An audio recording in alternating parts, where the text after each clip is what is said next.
અમે લોકો દાહોદમાં રહેતા હતા અને અમારા ઘરમાંથી બહાર નીકળવા માટે જે મેઇન દરવાજો, એ દરવાજો ખોલો એટલે રોજ સવારે એક કોળિયું હોય, એમાં કંઈ કંકુ હોય, કંઈ પેલી લાલ દોરા ધાગા હોય, એ અમારા મેઇન દરવાજાની આગળ અમે ખોલીએ ત્યાં રોજ એ કોઈક મૂકીને જાય. હવે એ કોણ કરે અમને ખબર નહીં, પણ પ્રવીણ સવારે મોર્નિંગ માસ અટેન્ડ કરવા જાય એટલે પહેલો દરવાજો એ ખોલે અને એમને પહેલું એ વસ્તુ દેખાય એટલે એ ઉઠાવે અને પછી ફેંકી દે.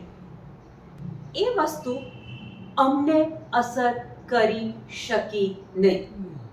થયું પ્રભુ વિરુદ્ધનું એ બધું કાર્ય થયું, અમને કેમ અસર ના કરી શકી?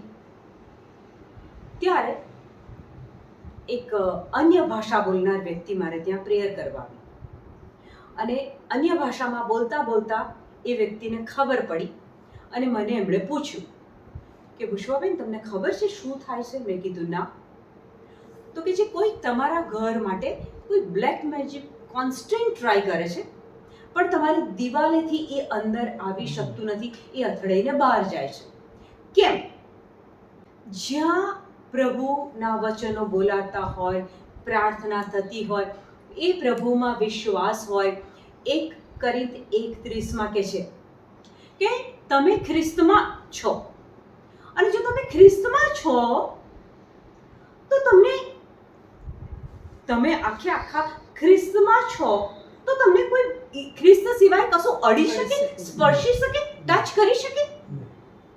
પણ ત્યાં શ્રદ્ધાની વાત આવે છે.